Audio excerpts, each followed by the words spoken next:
Hello, welcome to GATE Academy Plus. तो देखिए, आज अपन शुरू करने वाले हैं module 2 of electrical machines. Electrical machines का मॉड्यूल 2 शुरू करने जा रहे हैं। तो देखिए, मॉड्यूल 1 में मैंने आपको जो पढ़ाया था उसमें मैंने पढ़ाया था आपको बेसिक्स ऑफ मैग्नेटिक सर्किट्स के बारे में। ठीक है, तो उसमें जो बेसिक्स ऑफ मैग्नेटिक सर्किट जो आप उसमें पढ़े, तो उसमें जो बेसिक क्वांटिटीज थी, फ्लक्स था, करंट था, voltage, reluctance, MMF, electric flux density, magnetic flux density, electric field intensity, magnetic field intensity, ये सारी क्वांटिटीज़ को एमएमएफ पढ़ा था। ये सारी क्वांटिटीज़ को अपन ने बहुत अच्छे लेवल पे, इसके पहले का जो पहला मॉड्यूल था अपन का magnetic circuits, basics of magnetic circuits, उसमें मैंने डील किया था। उसमें मैंने बोला था उसको module 1, this is going to the module 2। और यहाँ से जो शुरू होने वाला है, जो जितना जो सिलेबस अभी इसके आगे अपन कंटिन्यू करेंगे, the entire syllabus is going to be very very essential for your electrical machines core subject point of view, क्योंकि इसमें जितने भी मशीन्स अब आएंगे आगे, तो all this machines are going to be very important for your curriculum as well and for the different examinations about which I have discussed in the very first lecture why this subject is important इसमें। ठीक है, तो मैं बता दूं पहले कि introduction to transformer में अपन पढ़ने के हवाले कि ट्रांसफार्मर की जरूरत क्यों पड़ती है अपन को, क्या बोल रहा हूँ मैं, ट्रांसफार्मर की जरूरत क्यों पड़ती है और ट्रांसफार्मर पढ़ना क्यों चाहिए, मतलब इसकी जो ज़रूरत है वो कितनी इंपॉर्टेंट है, पहले अपन उसके बारे में देख लेते हैं। उसके बाद उसका पूरा वर्किंग प्रिंसिपल वगैरह जो भी कुछ उसके टाइप्स वगैरह सारे के सारी बातें अपन उसके बारे में उसके बाद डिस्कस करेंगे। ठीक है, तो देखिए मैं पहले बता दूं कि ट्रांसफार्मर की ज़रूरत क्यों पड़ी है, ट्रांसफार्मर की ज़रूरत क्यों पड़ी है। पहले ट्रांसफार्मर देख लेते हैं कैसा होता है।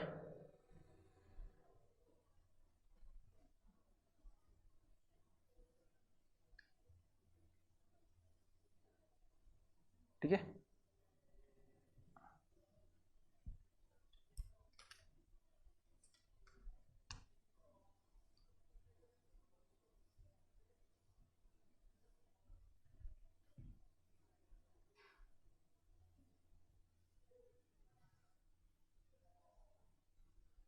This is transformer. क्या है, this is nothing but transformer.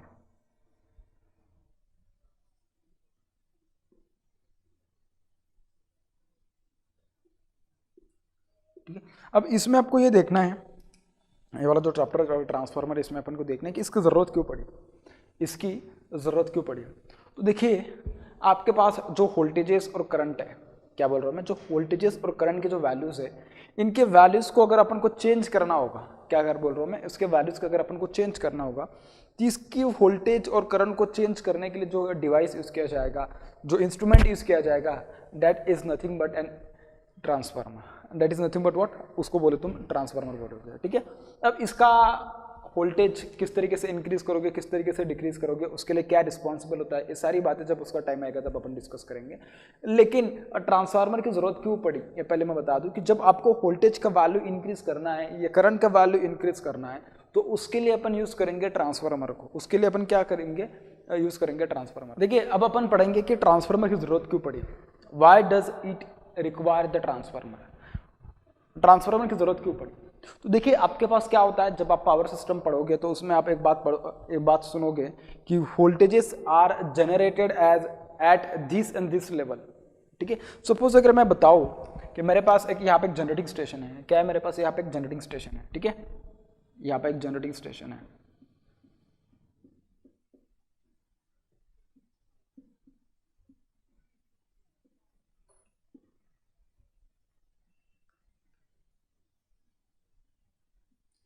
ठीक है, यहाँ पे जनरेटर लगा है और यहाँ पे जो वोल्टेज प्रोड्यूस हो रही है, this voltage is produce at 11 kV, this voltage is produce at what, 11 kV। ठीक है, अभी इस वोल्टेज को मुझे ट्रांसफर करना है। सपोज अगर मैं बताऊं कि मैं छत्तीसगढ़ की एग्जांपल लेके बात कर रहा हूँ। हमारी जो लेक्चर जहाँ पर रिकॉर्ड हो रही है, अब हम फिलहाल राइट नाउ भिलाई में है। सपोज मेरे पास भिलाई में जो जनरेटिंग स्टेशन है, it is producing N elasticity of 11 kV, it is producing N elasticity of what, 11 kV। ठीक है, अब मुझे क्या करना है, इस इलेक्ट्रिसिटी को मुझे ट्रांसफर करना है, मुझे क्या करना है, इस इलेक्ट्रिसिटी को ट्रांसफर करना है। It means nothing but, suppose this voltage is generated at 11 kV और मुझे इस 11 kV को अगर ट्रांसफर करना है नागपुर की ओर ट्रांसफर करना है। सपोज नागपुर हमारे यहाँ से 200-250 किलोमीटर दूर है। ठीक है, अगर मुझे यहाँ से 11 kV को अगर नागपुर की ओर अगर सपोज ट्रांसफर करना है, तो इस वोल्टेज को मैं क्या करूँगा, सबसे पहले मैं इसको बढ़ा दूंगा। 11 kV से मैं उसको ज़्यादा वोल्टेज पे लेके जाऊँगा, एट वेरी हाई वोल्टेज। ठीक है, मैं उसको लेके जाऊँगा। इसका मतलब क्या, इस वोल्टेज को मैं क्या कर दूंगा, इस वोल्टेज को मैं एक डिवाइस है कि जिस डिवाइस को यूटिलाइज करके मैं क्या करने वाला हूँ, इसको मैं इंक्रीज कर दूंगा। तो यहाँ पे क्या करने वाला हूँ मैं, वोल्टेज को बढ़ा दूंगा। क्या कर दूंगा, वोल्टेज को बढ़ा दूंगा। और ट्रांसफार्मर के बारे में जब मैं आगे पढ़ाऊंगा तो आपको एक बात पता चल जाएगा, जब मैं वोल्टेज को बढ़ा दूंगा एट द सेम टाइम इसका करंट जो होगा, करंट क्या हो जाएगा, रिड्यूस हो जाएगा। करंट क्या हो जाएगा, रिड्यूस हो जाएगा। अब जब करंट रिड्यूस हो जाएगी तो उस टाइम पे जो आपके पास I2R लॉसेस आने वाले होंगे वो लॉसेस कम हो जाएंगे। अगर लॉसेस कम हो जाएंगे तो उसकी वजह से क्या होगा, अगर लॉसेस आपके पास कम हो जाएंगे तो उसकी वजह से क्या होगा, वोल्टेज रेगुलेशन इंप्रूव हो जाएगा। वोल्टेज रेगुलेशन तो इंप्रूव होगा, प्लस एफिशिएंसी आपकी बढ़ जाएगी। प्लस क्या हो जाएगा, एफिशिएंसी बढ़ जाएगी। तो भाई देखिए यहाँ पे क्या हो रहा है, यहाँ पे वोल्टेज रेगुलेशन क्या हो रहा है, इंप्रूव हो रहा है। वोल्टेज रेगुलेशन इंप्रूव्स, ठीक है। उसके बाद एफिशिएंसी क्या हो रही है, एफिशिएंसी इंक्रीज हो रही है। एफिशिएंसी क्या हो रही है, इंक्रीज हो रही है। लेकिन ये कब पॉसिबल है, जब मैं वोल्टेज के मैग्नीट्यूड को बढ़ा के जब मैं उसको ट्रांसफर करूँ तब।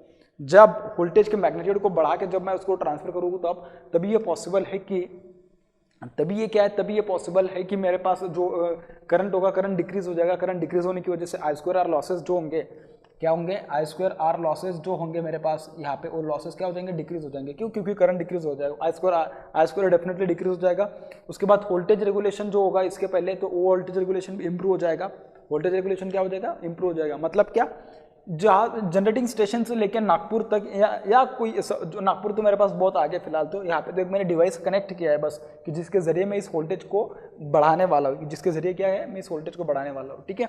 उसके बाद अगर सपोज मैं पहले नागपुर तक उसको लेके जाता हूँ, ठीक है, तो यहाँ पे मेरे पास और एक डिवाइस है, ठीक है, और यहाँ पे डायरेक्टली नागपुर साइड आ गया, क्या है, सपोज डायरेक्टली नागपुर आ गया, ठीक है। तो मैंने क्या किया, यहाँ पे मैंने एक ऐसा इंस्ट्रूमेंट लगाया कि जिस इंस्ट्रूमेंट की हेल्प से मैंने इस वोल्टेज को बहुत बढ़ा दिया। 11 kV से सपोज अगर मैं उसको डायरेक्टली 132 kV तक लेके गया, सपोज अगर मैं उसको 11 kV से 132 kV तक लेके गया, 11 kV से मैं डायरेक्टली उसको 132 kV, कहाँ तक, 132 kV तक मैं अगर सपोज उसको लेके गया, 132 kV तक मैं उसको डायरेक्टली इतना क्या कर दिया, स्टेप अप कर दिया। तो यहाँ की जो वोल्टेज हो जाएगी, इस साइड की वो वोल्टेज हो जाएगी 132 kV, और इस साइड की जो वोल्टेज होगी वो हो जाएगी मेरे पास 11 kV। लेकिन यहाँ पे जो इंस्ट्रूमेंट मैं यूज़ करने वाला हूँ, इस इंस्ट्रूमेंट को मैं बोलूँगा ट्रांसफार्मर। उस इंस्ट्रूमेंट को मैं क्या बोलूँगा, ट्रांसफार्मर। क्यों, क्योंकि यही एक इंस्ट्रूमेंट है कि with the help of this instrument you can increase the magnitude of the voltage from 11 kV to 132 kV by adjusting the number of turns of that particular transformer, by adjusting the what, number of turns of that particular transformer। अब इसके number of turns क्या होते हैं, ये फिलहाल आप बिल्कुल भी उसके बारे में कुछ टेंशन मत कीजिएगा, जब उसका टाइम आएगा तो मैं बता दूंगा। बस मुझे पहले एक बात बताने की जरूरत है आपको कि इसकी जरूरत क्यों पड़ रही है, तो आपको पता चल रहा होगा कि ट्रांसफार्मर का रोल यहाँ पे कितना इंपॉर्टेंट हो रहा है। ट्रांसफार्मर का रोल यहाँ पे कितना इंपॉर्टेंट हो रहा है आपको पता चल रहा होगा, ठीक है। आप में से कुछ लोग सोचेंगे कि सर ये तो ठीक है कि आप उसको 132 kV तक लेके आए, लेकिन ये जो वायर है उसके जरिए ये 132 kV से लेके यहाँ तक आ गया। तो यहाँ की वोल्टेज कितनी बन जाएगी, यहाँ की वोल्टेज बन जाएगी 132 kV।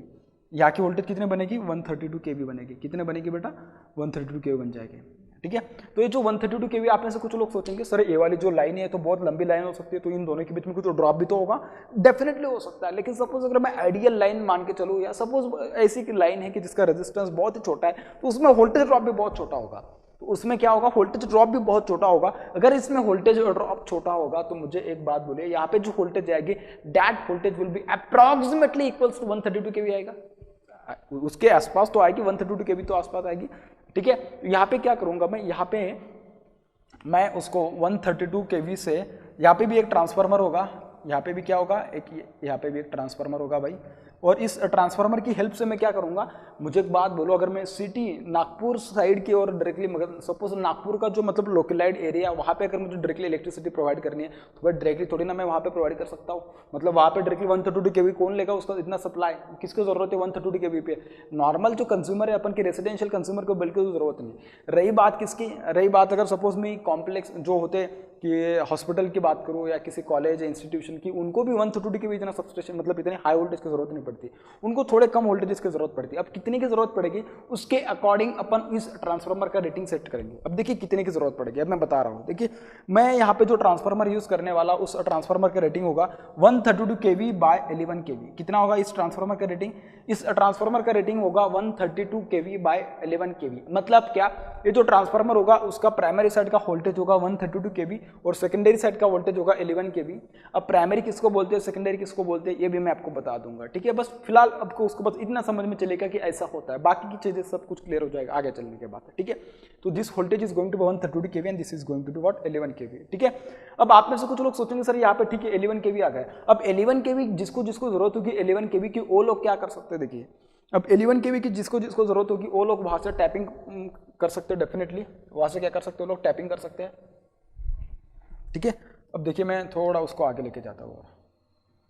तो यहाँ पे जिसको जिसको जरूरत है, सपोज कि जो बड़े बड़े मॉल्स है, उसके बाद अगर सपोज मैं बताऊँ कि जो बहुत बड़े बड़े रेजिडेंशियल कंज्यूमर है, हो सकता है अगर जिनके पास खुद का ट्रांसफार्मर होगा तो वो लोग उसको उस तरीके से डायरेक्टली 11 kV भी ले सकते हैं, ठीक है। उसको सेकेंडरी कंज्यूमर बोलते हैं। जो प्राइमरी कंज्यूमर है, अगर सपोज मैं मान लूँ एलटी कंज्यूमर भी उनको बोलते हैं, ठीक है। एलटी कंज्यूमर मतलब 11 kV वोल्ट उनके लिए बहुत कम है ना। तो देखिए आप में से कुछ लोग सोचेंगे कि सर यहाँ पे जो 11 kV आ रहा है, 11 kV तो डायरेक्टली नागपुर के, मतलब सपोज अगर मैं बोल रहा हूँ कि नागपुर की जो रेसिडेंशियल एरिया है वहाँ पे अगर मुझे प्रोवाइड करने की जरूरत है तो मैं डायरेक्टली 11 kV थोड़ा ना प्रोवाइड करूँगा। 11 kV कौन लेगा भाई, कोई नहीं लेगा 11 kV। किसको जरूरत है, किसी रेसिडेंशियल कंज्यूमर को इतनी हाई वोल्टेज की बिल्कुल जरूरत नहीं। तो अपन क्या करेंगे यहाँ पे और एक ट्रांसफार्मर लगा देंगे, उस ट्रांसफार्मर के जरिए क्या करेंगे अपन इस 11 kV को और कम कर देंगे, सो डैट जो कंज्यूमर होंगे वहाँ के, वो कंज्यूमर क्या होंगे उसको लेने के लिए एप्लीकेबल हो सकते हैं। मतलब क्या, वो इतना वोल्टेज के साथ खेल सकते हैं, इतना वोल्टेज वो ले सकते हैं। तो this is what, this is another transformer, this is what another transformer, ठीक है। अब ये वाला जो ट्रांसफार्मर होगा, इस ट्रांसफार्मर के जरिए मैं क्या कर सकता हूँ, इस 11 kV को मैं क्या करूंगा, इस 11 kV को मैं और स्टेप डाउन कर दूंगा और इसका रेंज होगा, मतलब इसका जो रेटिंग होगा वो होगा 11 kV बाय 0.440 kV। कितना, 0.440 kV होगा। इसका मतलब क्या, this is nothing but 440 kV या 415 kV, कितना 415 या 440 वोल्ट, दोनों में से कोई भी एक रेंज है, सपोज मैं बस बता रहा हूँ ऐसा, ठीक है, इस तरीके से। तो आप में से कुछ लोग बोलेंगे तो यहाँ पे देखिए, यहाँ पे क्या हो जाएगा, यहाँ पे आपके पास 3 फेज ट्रांसफार्मर की बात मैं कर रहा हूँ, किसकी बात कर रहा हूँ, 3 फेज ट्रांसफार्मर। तो आपके पास यहाँ से जो ट्रांसफार्मर होगा, इस ट्रांसफार्मर के साथ जो आएगा आपके पास, यहाँ पे देखिए जो लाइन्स आती है इस तरीके से आती है लाइन, ये लाइन देखिए किस तरीके से आती है, ठीक है, इस तरीके से। और ये जो यहाँ से जो शुरू हो रहा है पूरा का पूरा नागपुर शुरू होगा, यहाँ पे क्या शुरू होगा, नागपुर साइड अपन चलेगा यहाँ पे, ठीक है। तो ये क्या आपके पास सपोज नागपुर है। तो अब यहाँ पे होगा क्या, ये जो आपके पास है ना, ये क्या आपके पास, this is nothing but R, this is nothing but Y, this is nothing but what B and this is nothing but what, this is nothing but N. तो आपके पास 3 फेज सप्लाई आ गया विथ न्यूट्रल। कैसे आ गया, 3 phase supply आ गया with neutral. इतना समझ में आ रहा है। तो आप में से कुछ लोग बताएंगे कि सर अगर ये 3 फेज सप्लाई आ गया मेरे पास तो यहाँ पे कंज्यूमर उसको किस तरीके से लेंगे। अरे भाई क्या करना है, अब सिंगल फेज सप्लाई तो आपको टैपिंग करने की जरूरत है। सिंगल फेज सप्लाई कैसे ले लोगे, यहाँ पे आर फेज ले लीजिए और एक एन फेज ले लीजिए, एन ले लीजिएगा और एक वाई ले लीजिएगा, ठीक है। यहाँ पे देखिए जो कंज्यूमर होगा उसका जो भी कुछ ऑपरेशन होगा, इलेक्ट्रिकल ऑपरेशन जो उसको परफॉर्म करने की जरूरत होगी, right now he can operate with this one. क्या कर सकते हो, मतलब क्या जो उसको जरूरत है 230 वोल्ट सप्लाई की, उसके साथ अब क्या कर सकते हो, आराम से डील कर सकता है। लेकिन इसमें क्या हुआ, मैं सप्लाई कहाँ से लाया, वोल्टेज देखिए मैं कैसे क्या कर रहा, मैंने भिलाई में उसको जनरेट किया, कितने वोल्टेज पे, 11 kV पे जनरेट किया, और मैं उसको नागपुर में आराम से बैठ के, घर बैठ के मैं क्या कर रहा हूँ, मेरा फैन चला रहा हूँ अभी 230 वोल्ट जो उसकी सिंगल पे सप्लाई, उतना सप्लाई देके आराम से मैं उसको परफॉर्म कर रहा हूँ, ठीक है। तो यहाँ से आपको एक बात पता चले कि भाई अगर अपन को सपोज पावर को ट्रांसफर करना होता है, मतलब वोल्टेजेस को ट्रांसफर करना है, सपोज या करंट को ट्रांसफर करना है एक जगह से लेकर दूसरी जगह तक, तो उसके बीच में जो ट्रांसमिशन लाइन होगी, जो वायर होगी, उन वायर के बीच में अगर मैं सपोज ट्रांसफार्मर को लगा दूं, तो ट्रांसफार्मर क्या कर सकता है, उसके वोल्टेजेस जो होंगे, उसके जो मैग्नीट्यूड होंगे, उसके मैग्नीट्यूड को कम और ज्यादा कर सकता है। उसके मैग्नीट्यूड को क्या कर सकते हैं, कम और ज्यादा कर सकता है। अभी उसके मैग्नीट्यूड को कम कब करेगा और ज्यादा कब करेगा, ये उसका टाइम जब आएगा तो डेफिनेटली मैं उसको बताऊंगा आपको, क्योंकि मैं उसका जब प्रिंसिपल बताऊंगा, वर्किंग प्रिंसिपल, तो उसमें नंबर ऑफ टर्न्स वगैरह सारी चीजें आएंगी, तब उसके अकॉर्डिंग आपको पता चल जाएगा कि वोल्टेज कम करना है तो क्या करना पड़ेगा, बढ़ाना है तो क्या करना पड़ेगा, करंट अगर कम करने है तो क्या करना पड़ेगा, वोल्टेज अगर कम करने है तो क्या करना पड़ेगा, उसमें सारी चीजें आप आराम से पता चल जाओगे। लेकिन एक बात क्या है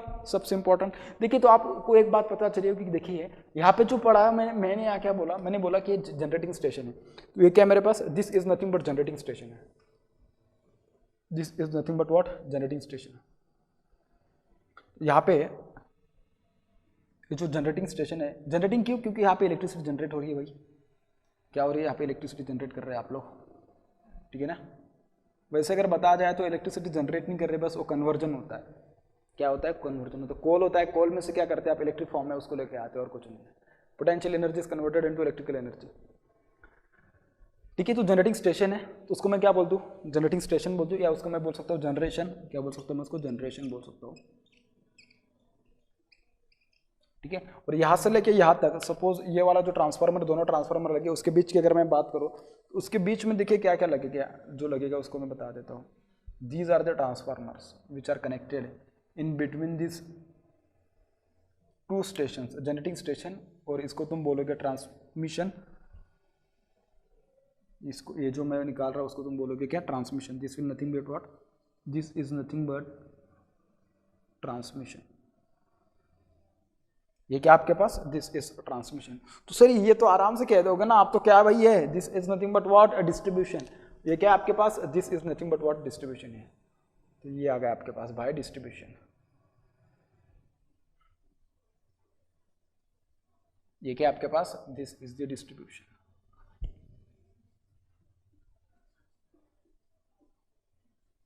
ठीक है, आप में से जो लोग सेकेंड ईयर थर्ड ईयर के लोग हैं उन्होंने तो आराम से पहचान लेगा, सर हम जनरेशन ट्रांसमिशन डिस्ट्रीब्यूशन जो होते हैं ना, इसको तो हम PSA 1 में पढ़ते हैं। किस में पढ़ते हैं, PSA 1 में पढ़ते हैं। अरे भाई मुझे एक बात बोलो, अगर PSA 1 भी अगर आपको अच्छे से समझना है तो आपको क्या समझ में आना चाहिए, आपको क्या समझ में आना चाहिए, ट्रांसफार्मर पता होना चाहिए, यहाँ पे यहाँ पे यहाँ पे, बिल्कुल। तो सर यहाँ पे देखिए जो ट्रांसमिशन है, ट्रांसमिशन के बीच में आपने दो ट्रांसफार्मर यूज किया है, और यहाँ पे आप पावर को ट्रांसफर कर रहे हैं at very high voltages, at what, very high voltages. तो सर यहाँ पे जो दोनों ट्रांसफार्मर आप यूज करोगे ना, उसको तुम पावर ट्रांसफार्मर बोलोगे।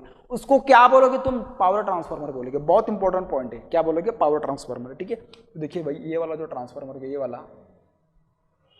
और ये वाला, इनको तुम बोलोगे क्या, this are nothing but what, this are nothing but power transformers. क्या बोलोगे, पावर ट्रांसफार्मर्स। ठीक है, और ये कौन सा है, अरे भाई ये तो डिस्ट्रीब्यूशन स्टेशन पे आप यूज कर रहे हो उसको, कहाँ पे, डिस्ट्रीब्यूशन सेंटर पे, डिस्ट्रीब्यूशन सेंटर जो होगा आपके पास, ठीक है, वहां पे यूज कर रहे हैं। तो डिस्ट्रीब्यूशन जो होगा भाई, डिस्ट्रीब्यूशन पे जो ट्रांसफार्मर इसको लोगे तुम, उसको तुम बोलोगे व्हाट, डिस्ट्रीब्यूशन ट्रांसफार्मर। उसको तुम क्या बोलोगे, डिस्ट्रीब्यूशन ट्रांसफार्मर। कभी भी याद रखना दोनों ट्रांसफार्मर में थोड़ा डिफरेंस होता है जब और ये क्वेश्चन बहुत ही कॉमन होता है कि what is the difference between power transformer and distribution transformer. अब जब मोस्ट ऑफ द इंटरव्यूज के लिए अपेयर करोगे तब भी ये क्वेश्चन पूछा जाता है। ओरल्स में आप जो वाइवा वगैरह देते हैं कॉलेज लेवल पे, उस टाइम पे भी बहुत बार सेमेस्टर एग्जाम में, मतलब सेमेस्टर के जो ओरल्स होते हैं उसमें भी ये वाला क्वेश्चन पूछा जाता है। तो मेरे हिसाब से आप लोगों को बहुत अच्छे से क्लियर होना चाहिए इन दोनों के बीच का डिफरेंस। फिलहाल तो मैंने कुछ नहीं बताया, मैं बोला हुआ आपको कि जब उसका टाइम आएगा तो सब सारी चीजें बताऊंगा। ये फिलहाल तो बस इंट्रोडक्शन टू द ट्रांसफार्मर है। तो ट्रांसफार्मर की जरूरत कहाँ पे पड़ने वाली थी, तो मेरे हिसाब से आपको एक बात अच्छे से पता चलेगी कि यहाँ पे पता चल रही है, मतलब यहाँ पे लग रही है उसके बाद। ठीक है, आप में से कुछ लोग सोचेंगे कि सर यहाँ पे जनरेशन ट्रांसमिशन डिस्ट्रीब्यूशन, सर ये तो पूरा मिलके तो पावर सिस्टम बन रहा है, ये पूरा मिलके क्या बन रहा है, पावर सिस्टम बन रहा है। ठीक है, तो यहाँ पे मैं लिख देता हूँ कि this is nothing but what, this is nothing but the power system, this is nothing but what, power system. तो ये क्या है भाई आपके पास, this is nothing but power system. इसका मतलब क्या, it is also called in electrical literature that transformer is nothing but heart of power system. Transformer is nothing but what, heart of power system. अगर आपको transformer बहुत अच्छे level पे समझ में आया तो आपको पावर सिस्टम भी बहुत अच्छे लेवल पे समझ में आएगी। और वहाँ पे जो जनरेटिंग स्टेशन की मैंने बात करी है, आपको तो यहाँ पे डायरेक्टली दिखाई दे रहा है कि ट्रांसमिशन जो अपन का जो एक छोटा सा पार्ट है उस पार्ट में, और जो डिस्ट्रीब्यूशन जो छोटा सा पार्ट है उस पार्ट में, दोनों पार्ट में आपको ट्रांसफार्मर देखने के लिए मिल रहा है। लेकिन सर जनरेटिंग स्टेशन पे नहीं आ रहा है आपके पास ट्रांसफार्मर। क्या बोल रहा हूँ मैं, जनरेटिंग स्टेशन पे नहीं आ रहा है। जनरेटिंग स्टेशन पे आप जो यूज करोगे that will be synchronous generator, that will be what, synchronous generator. लेकिन वो भी क्या है, वो भी तो एक मशीन ही है, उस मशीन को भी तो ट्रांसमिशन, उस मशीन को भी तो अपन को इलेक्ट्रिकल मशीन में डील करना है। इसका मतलब क्या, इसका मतलब यही कि भाई जो पूरा का पूरा पावर सिस्टम तुम पढ़ोगे उसमें जो भी कुछ पढ़ने वाले हो, पूरा का पूरा क्या पढ़ने वाले हो आप, जो इलेक्ट्रिकल मशीन्स में जो मशीन्स पढ़ोगे उन मशीन्स का एप्लीकेशन पढ़ने वाले हो। इतना समझ में आ रहा है। इसका मतलब क्या, whatever you are going to learn in this particular subject, it is going to very very important, it is going to be what, very very important. ठीक है, तो ट्रांसफार्मर दिखता कैसे है, इसका वर्किंग क्या होता है, इसके प्रिंसिपल ऑफ ऑपरेशन किस तरीके से होता है, इसकी क्या फीचर्स होते हैं, ये सारी बातें अब अपन देख लेते हैं। ट्रांसफार्मर जो डिवाइस, जो इंस्ट्रूमेंट है उसके जरिए देख लेते हैं। तो देखिए ट्रांसफार्मर क्या है, ये ट्रांसफार्मर होता है, this is what, this is nothing but what, transformer है। ठीक है, तो ये जो ट्रांसफार्मर है इसका मैंने फिगर निकाला है। देखिए ट्रांसफार्मर के दो अलग अलग साइड्स होते हैं। अब ये सारी की सारी चीजें मैं बताऊंगा आपको, बिल्कुल भी कोई टेंशन या जरूरत, मतलब चिंता करने की कोई जरूरत नहीं। ठीक है, this is what, this is the primary of the transformer, this is what primary of the transformer. Primary किसको बोलते हैं, सेकेंडरी किसको बोलते हैं, डिपेंड किस बात पे करता है, ये सारी बातें मैं बताऊंगा। हाई वोल्टेज वाइंडिंग किसको बोलते हैं, लो वोल्टेज वाइंडिंग किसको बोलते हैं, इसके भी बारे में बताऊंगा, ठीक है। अब देखिए ये ट्रांसफार्मर क्या होता है, basically this is nothing but static device, this is nothing but what, static device, static device. Transformer is a static device. Static device इसका मतलब क्या है, this is the stationary one, this is nothing but what, this is the stationary one, ठीक है। This is a electromagnetic device, static electromagnetic device, ठीक है, static electromagnetic device, ठीक है। अब ये जो ट्रांसफार्मर है, जब अपन इसके बारे में पढ़ेंगे तो मुझे एक बात बोलो, ठीक है, ये स्टैटिक डिवाइस है और इलेक्ट्रोमैग्नेटिक डिवाइस है। ये इलेक्ट्रोमैग्नेटिक की वे देखिए, इसमें जो आपके पास जो इनपुट होगा, input is going to be what, electrical, input is going to be what, input is going to be electrical, ठीक है। ये जो आपके पास जो दोनों के बीच में जो मीडियम दिखाई दे रहा है, मीडियम कैसा है, मैग्नेटिक मीडियम है। मीडियम जो दिखाई दे रहा है दोनों के बीच में क्या है, मैग्नेटिक है। मीडियम के आपके पास मैग्नेटिक फील्ड तुम बोल सकते हो, या मैग्नेटिक डोमेन तुम कह सकते हो, मैग्नेटिक फील्ड या what you can call it as a domain, ठीक है। और आउटपुट जो मिलेगा तुम्हें क्या होगा, देखिए इलेक्ट्रिकल से मैग्नेटिक में और मैग्नेटिक से इलेक्ट्रिक में ऐसा उसका ट्रांसफॉर्मेशन होने वाला है। जो आउटपुट आएगा आपके पास, output is going to be in terms of what, electrical form. Output is going to be what, it is going to be in terms of electrical energy, it is going to be what, in terms of electrical energy. इसका मतलब क्या, एक static device है कि जो electrical energy को electrical energy के form में कन्वर्ट करता है via magnetic domain, via what, magnetic domain. अब मैग्नेटिक डोमेन की जरूरत क्यों पड़ती है, उसको क्या पड़ती है जरूरत उसकी, ये सब देखते हैं अभी, ठीक है। पहले मैं बता देता हूँ उसका कंस्ट्रक्शन, इसका वर्किंग किस तरीके से, फिलहाल पहले अपन उसके बारे में थोड़ा डिस्कशन कर लेते हैं। तो देखिए आपको एक बात पता चल रही है कि भाई एक जो स्टैटिक डिवाइस है, इसके ऊपर क्या है, मैंने एक वाइंडिंग को क्या किया है, बाउंड किया है। उसके ऊपर क्या है, एक वाइंडिंग को मैंने बाउंड किया है, और जो दूसरा वाइंडिंग है मैंने उसको क्या है ना, उसकी दूसरी साइड पे बाउंड किया है। जो दूसरा वाइंडिंग है उसको मैंने क्या किया है, दूसरे साइड पे बाउंड किया है, ठीक है। तो जिस वाइंडिंग को मैं सप्लाई दूंगा, जिस वाइंडिंग को मैं सप्लाई दूंगा उसको बोला जाएगा प्राइमरी वाइंडिंग। सप्लाई दूंगा उसको तुम बोलोगे क्या, प्राइमरी वाइंडिंग, उसको तुम बोलोगे प्राइमरी वाइंडिंग। और जहां से आप आउटपुट लोगे उसको तुम बोलोगे क्या, सेकेंडरी वाइंडिंग, उसको तुम क्या बोलोगे, सेकेंडरी। यहाँ पे अगर मैं आउटपुट लूंगा, मतलब क्या, आउटपुट लोगे मतलब क्या, जहाँ पे जिस साइड पे तुम लोड को कनेक्ट कर दोगे उसको तुम क्या बोल दोगे, उसको तुम बोलोगे सेकेंडरी। जहाँ पे तुम लोड कनेक्ट करोगे डेट विल बी सेकेंडरी, और जिस पे तुम सप्लाई कनेक्ट करोगे उसको तुम बोलोगे प्राइमरी। समझ में आ रहा है सर? अगर सपोज मैंने ऐसा किया होता, कुछ बच्चे ऐसा सोच रहे होंगे कि अगर सपोज मैंने यहाँ पे सप्लाई कनेक्ट कर दिया होता और मैंने यहाँ पे लोड कनेक्ट कर दिया होता, इसका मतलब क्या, इसका मतलब भाई ये हुआ कि ये वाला जो होगा ये प्राइमरी बन जाएगा और ये वाला जो होगा वो क्या बन जाएगा, सेकेंडरी बन जाएगा। ये वाला क्या बन जाएगा, सेकेंडरी बन जाएगा, ठीक है। तो ऐसा कर सकते हैं क्या, डेफिनेटली बिल्कुल कर सकते हैं, कोई दिक्कत नहीं भाई, बिल्कुल आराम से आप उसको कर सकते हो। तो यहाँ पे जो होगा एक वोल्टेज का लेवल होगा। सपोज अगर मैं उसको बोलूँ कि सपोज अगर मेरे पास ट्रांसफार्मर है, इसका रेटिंग 110 वोल्ट है और इसका रेटिंग कैसा है, मतलब क्या है ना, इसके प्राइमरी का जो वोल्टेज है उसका 110 वोल्ट और इसका जो सेकेंडरी का वोल्टेज है this is 220 volt, this is what 220 volt, ठीक है। तो ये वाला जो ट्रांसफार्मर है उसका जो रेटिंग लिखा जाएगा, उसका रेटिंग लिखा जाएगा 110 volt by 220 volt by what 220 volt. इसका मतलब क्या, इसका मतलब ये कि उसका जो लेफ्ट साइड का जो साइड है उसका वोल्टेज 110 वोल्ट, जो राइट साइड का जो साइड है उसका वोल्टेज है 220 वोल्ट। मैं इसको प्राइमरी भी कह सकता हूँ अगर मैं यहाँ पे सप्लाई कनेक्ट कर दूंगा, मैं इसको सेकेंडरी भी कह सकता हूँ अगर मैं यहाँ पे लोड कनेक्ट कर दूंगा, ठीक है। तो डिपेंड करता है सप्लाई कहाँ पे दे रहे हैं उसके अकॉर्डिंग, ठीक है। उसको ये भी बोल सकते हो कि देखिए जहाँ पे इस साइड का वोल्टेज कैसा है, इस साइड का वोल्टेज लो है किसके कंपैरिजन में, 220 वोल्ट के कंपैरिजन में। इसका मतलब क्या, मैं इसको बोल सकता हूँ कि this is high voltage winding. Can I say that this is nothing but high HV winding, high voltage winding, ठीक है।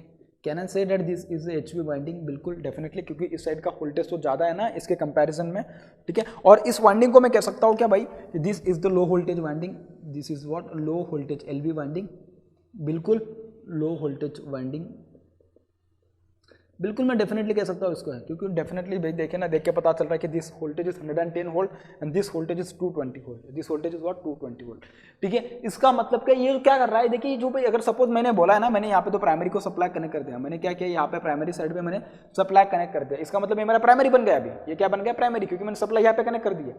तो अगर सपोज मैंने सप्लाई साइड पे कनेक्ट कर दिया तो ये क्या कर रहा है 110 वोल्ट को 220 वोल्ट बना दे रहा है मुझे सेकेंडरी के लिए।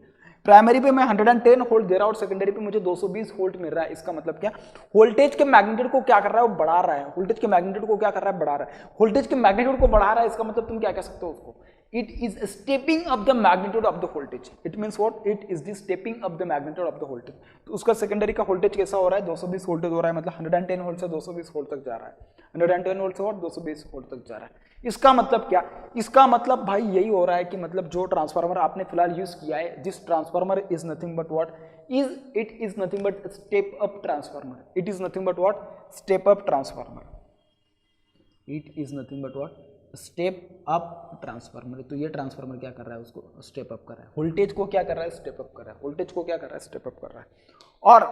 और क्या हो सकता है, अगर सपोज मैं इस ट्रांसफार्मर का रेटिंग अगर सपोज मैं ऐसा लिख देता कैसा 220 वोल्ट अपॉन 110 वोल्ट, मतलब क्या, मतलब बस यही कि ये वाला जो वाइंडिंग है, ये वाला वाइंडिंग का वोल्टेज अगर 220 वोल्ट होता और ये वाला वाइंडिंग का वोल्टेज अगर सपोज 110 वोल्ट होता और मैं सप्लाई ये साइड पे कनेक्ट करता, सप्लाई कौन सी साइड पे, इसके पहले जो कनेक्ट किया था उसी साइड पे, लेकिन ये वाइंडिंग कितने की, ये वाइंडिंग 220 वोल्ट की और ये वाइंडिंग 110 वोल्ट की।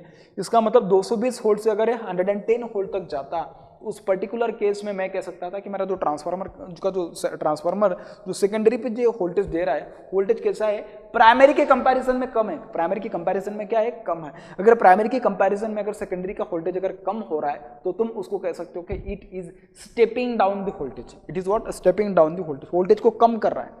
ठीक है, तो उसको तुम बोलोगे स्टेप डाउन ट्रांसफार्मर, उसको तुम क्या बोलोगे स्टेप डाउन ट्रांसफार्मर, क्या बोलोगे step down transformer.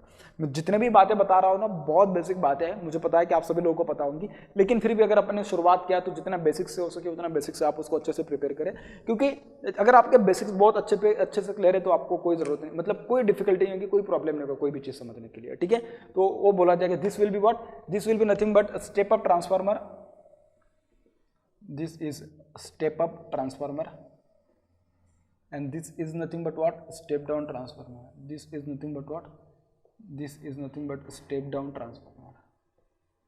Step up है और एक स्टेप डाउन है, और एक क्या है स्टेप डाउन है। ठीक है, स्टेप अप का पर्पस क्या होता है, स्टेप अप का पर्पस सेकेंडरी की वोल्टेज अगर आपको इंक्रीज करनी है, लोड साइड पर अगर आप हाई वोल्टेज चाहते हो तो उस पर्टिकुलर कंडीशन में आप इस टाइप का ट्रांसफार्मर यूज कीजिएगा, स्टेप अप ट्रांसफार्मर जिसको बोलते हैं। और जब अगर आपको हाई वोल्टेज से लो वोल्टेज साइड की ओर जाना है तो आप स्टेप डाउन ट्रांसफार्मर यूज कीजिएगा। सर अपन ने स्टेप अप कहाँ पे यूज किया और स्टेप डाउन कहाँ पे यूज किया, थोड़ा मेरे साथ इधर चलिएगा, मैं दिखाता हूँ आपको। देखिए यहाँ पे कितना वोल्टेज था 11 kV था, यहाँ पे कितना था 11 kV था। मैंने क्या किया, इस ट्रांसफार्मर की हेल्प से मैंने उसको 11 kV से कितना बना दिया 132 kV बना दिया, 11 kV से मैंने कितना बना दिया 132 kV बना दिया।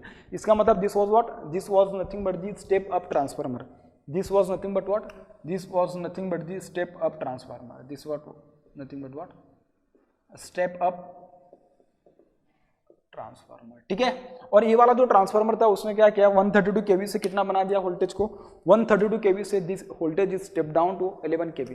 सो this is nothing but what, this is nothing but step down transformer, this is nothing but what, this is nothing but step down transformer, this is nothing but what, this is nothing but step down transformer. ठीक है, और ये वाला जो था this was also one of the form of, this is also the step down transformer. 11 kV से 0.44 kV तक जा रहा है, इसका मतलब क्या है, this is nothing but what, this is also the step down transformer, this is also what step down transformer. तो आपको तो एक बात पता चल गई होगी, स्टेप डाउन ट्रांसफार्मर सर मैं उसको बोल सकता हूँ क्या ये HV साइड है और LV साइड है, बिल्कुल भाई, उसके वोल्टेजेस भी देख के पता चल रहा है, this is also what, this is LV, this is HV, this is HV, this is LV। ठीक है, देखिए ये ट्रांसफार्मर को जब तुम कैटेगराइज करते हो तो कभी भी ये मत बताना कि प्राइमरी ट्रांसफार्मर, मतलब ट्रांसफार्मर के जो वाइंडिंग्स होते हैं, सॉरी मैं ट्रांसफार्मर के टाइप के बारे में बोल दिया क्योंकि मैंने टाइप अभी बताया नहीं है, उसको बाद में डिस्कस करेंगे। जब भी मैं वाइंडिंग के बारे में बात कर रहा हूँ, ट्रांसफार्मर की सिर्फ दो ही वाइंडिंग होती है, एक होता है HV वाइंडिंग और दूसरा होता है LV वाइंडिंग। सर आप तो अभी बोले primary winding secondary winding, primary side secondary side, primary side secondary side कभी नहीं बोल सकते जब तक आपको उसका सप्लाई साइड बताया गया नहीं है तब तक।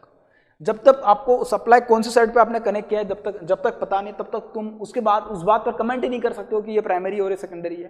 ठीक है, जैसे भी आपने सप्लाई कनेक्ट कर दिया उस पर्टिकुलर केस में तुम कह सकते हो कि क्या this is primary and this is what secondary. तो एक बात पता चल गई आपको कि जो उसके ट्रांसफार्मर की जो दो वाइंडिंग होते हैं, कौन कौन से होते हैं, जो ट्रांसफार्मर की दो वाइंडिंग होते हैं वो होता है आपके पास प्राइमरी वाइंडिंग और दूसरा होता है क्या सेकेंडरी वाइंडिंग, और दूसरा क्या होता है भाई सेकेंडरी वाइंडिंग होता है। ठीक है, तो आपको जो पूछा जाएगा कि ट्रांसफार्मर क्या होता है, ट्रांसफार्मर जो होता है भाई ये क्या होता है, एक स्टैटिक इलेक्ट्रोमैग्नेटिक डिवाइस है कि जिसको अपन वोल्टेज को स्टेप अप और स्टेप डाउन करने के लिए यूज कर सकते हैं।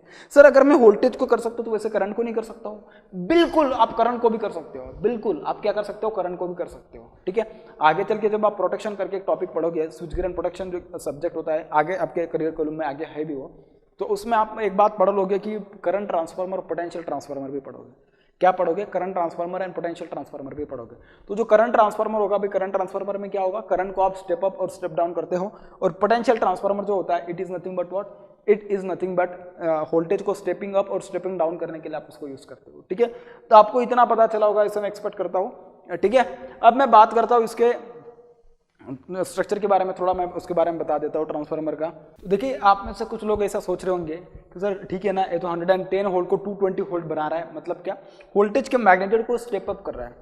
इस पर्टिकुलर केस में एक और बहुत इंपॉर्टेंट पैरामीटर होता है कि जो चेंज नहीं होता है, और उसी टाइम पे मतलब क्वेश्चन जो पूछा जाता है मोस्ट ऑफ द टाइम ऐसा ही पूछा जाएगा, 110 वोल्ट को 220 वोल्ट में बना रहा है, तो इसमें वो पूछेगा कि फ्रीक्वेंसी का नेचर कैसा होगा, जो सप्लाई फ्रीक्वेंसी होगा उसका वैल्यू प्राइमरी साइड पे अगर सपोज मैं बोल दूं कि जो मैंने सप्लाई कनेक्ट किया है वो सप्लाई ऐसा है कि मेरा सपोज 110 वोल्ट 50 हर्ट्ज, देख के पता चल रहा है this is single phase transformer है। ठीक है, दिस इज सिंगल फेज। ठीक है, तो अगर यहाँ पे 50 हर्ट्ज सप्लाई फ्रीक्वेंसी, तो सेकेंडरी साइड की फ्रीक्वेंसी कितनी बनेगी, सेकेंडरी साइड जो मेरा लोड कनेक्टेड होगा वहाँ पे जो सप्लाई मिल रहा होगा सेकेंडरी साइड पे उसका फ्रीक्वेंसी कितना बनेगा। आपके दिमाग में सवाल आ रहा होगा, डेफिनेटली आना भी चाहिए ऐसा सप्लाई, ऐसा क्वेश्चन। तो इसका जो फ्रीक्वेंसी को कितना होगा, डेफिनेटली ये क्वेश्चन आपको एन नंबर ऑफ एग्जाम, बहुत सारे एग्जाम्स में देखने के लिए मिलेगा। देखिए बहुत सारे मतलब आपको इसमें भी पूछेगा, ओरल्स में सेमेस्टर की जो ओरल होती है उसमें भी पूछा जाएगा आपका सवाल कि ट्रांसफार्मर की प्राइमरी साइड का फ्रीक्वेंसी अगर 50 हर्ट्ज है तो सेकेंडरी का कितना होगा। ट्रांसफार्मर स्टेप अप और step down the magnitude of the voltages and current eight constant frequency, at what constant frequency. इसका मतलब क्या, जो सेकेंडरी साइड का फ्रीक्वेंसी क्या होगा वही होगा जो प्राइमरी का होगा, वही होगा वो क्या जो प्राइमरी का होगा। इसका मतलब क्या, फ्रीक्वेंसी कांस्टेंट है भाई, फ्रीक्वेंसी क्या है, कांस्टेंट, बहुत इंपॉर्टेंट है, बहुत बच्चे उसको भूल जाते कभी कभी, इसके लिए मैं उसको थोड़ा एम्फसाइज करके बता रहा हूँ। ठीक है, so frequency is going to be what, constant, at constant frequency में बोल देता हूँ चाहे तो, यहाँ इसके बीच में लिखता हूँ इसके लिए कि आप उसको भूलोगे, at constant frequency, at what, constant frequency. ठीक है, तो ये बहुत इंपॉर्टेंट है। ठीक है, ये तो अपन ने पढ़ लिया कि भाई जो ट्रांसफार्मर की जो मेन एप्लीकेशन जो अपन देख रहे फिलहाल अभी, तो उसका एप्लीकेशन क्या देखने के लिए मिला, उसका एप्लीकेशन ये था कि it can be used for the stepping up and stepping down the magnitude of the voltages and current, for what, magnitude of the voltages and current. ठीक है, मैं उसको एप्लीकेशन 1 लिखता हूं उसका यहाँ पे, फॉर स्टेपिंग अप या down the voltages and current. आप उसको वोल्टेज को भी स्टेप अप या स्टेप डाउन करने के लिए भी यूज कर सकते हो, और करंट को स्टेप अप स्टेप डाउन करने के लिए यूज कर सकते हो। ठीक है, दोनों के लिए आप यूज कर सकते हो। ठीक है, तो ये था मेरा ट्रांसफार्मर का पहला एप्लीकेशन की जिसके लिए मैं उसको यूज करता हूँ, इसके लिए मुझे उसकी जरूरत पड़ती है। अब दूसरी उसकी जरूरत क्या पड़ सकती है ट्रांसफार्मर की, तो दूसरा मेरे पास जो उसका एप्लीकेशन है, it is going to be an isolation, it is going to be on isolation. Isolation is another important purpose for which I am going to utilize my transformer, for which I am going to utilize my transformer. This is another purpose. ठीक है, तीसरा भी purpose मैं आपको बता देता हूँ कि जिसके लिए मैं यूज करने वाला हूँ। मैं बता देता हूँ कि आइसोलेशन के लिए क्यों यूज करते हैं, मैं उसको एक्सप्लेन कर रहा हूँ, बाकी पहले सारे लिख देता हूँ मैं। तीसरा मेरे पास जो पर्पस होता है वो होता है मेरे पास इम्पीडेंस मैचिंग, क्या इम्पीडेंस मैचिंग के लिए यूज किया जा सकता है। ठीक है, और जो नेक्स्ट है वो डीसी फिल्टरिंग के लिए भी यूज किया जाता है।